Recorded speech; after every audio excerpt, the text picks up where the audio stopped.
E aí, turma da Melhora, como é que vocês estão? Como é que você está? Espero que você esteja bem, espero que você esteja melhorando. Deixa eu falar uma coisa.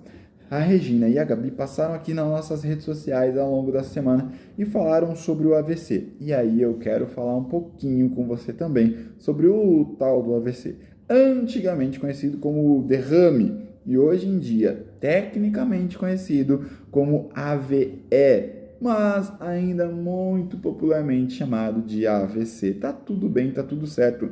As três coisas significam a mesma coisa. As três siglas querem dizer a mesma coisa, certo? Por que foi mudando de nome? Vamos lá, primeira curiosidade. Por que antes era chamado de derrame? Porque acreditava-se que uma veiazinha do nosso cérebro tinha rompido, estourado. E aí tinha um derramamento, um derramar de sangue naquela região. E isso ia causar consequências, ok?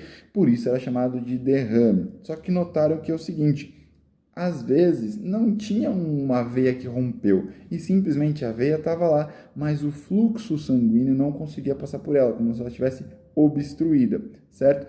E aí aquilo não tinha mais um derramamento de sangue, agora não tinha oxigênio chegando no nosso cérebro, porque não tinha sangue, aquilo ali estava preso, estava obstruindo a passagem sanguínea, mas não tinha um derramamento. Então acontecia um acidente vascular. Por que vascular? Porque numa veia ou numa artériazinha, ok?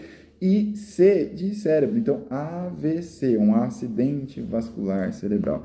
Hoje em dia, tecnicamente, é chamado de AVE, porque nem sempre isso acontece necessariamente no cérebro, mas pode acontecer em algum outro órgão do nosso sistema nervoso central, que está dentro do nosso encéfalo, ou seja, dentro da nossa caixa craniana. E é por isso que tecnicamente é chamado de AVE, mas tá tudo bem, tá tudo certo. Falar AVC, todo mundo sabe o que está acontecendo, todo mundo sabe do que se trata, certo? Então, primeira coisa, uma curiosidade: AVC, AVE ou derrame, a gente está falando sempre da mesma doença, da mesma patologia.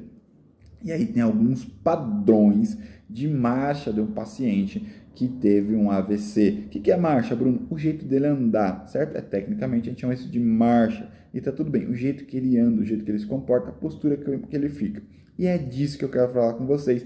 Mas vou deixar vocês com suspense aqui para não cortar e esse vídeo não ficar longo. Me aguarde nos próximos capítulos. A próxima vez que eu aparecer aqui, a gente vai falar sobre esses padrões que eles ficam e por que isso é tão importante para a gente, inclusive para quem nunca teve uma doença dessa. Por que isso é importante? Por que a gente precisa se atentar a isso?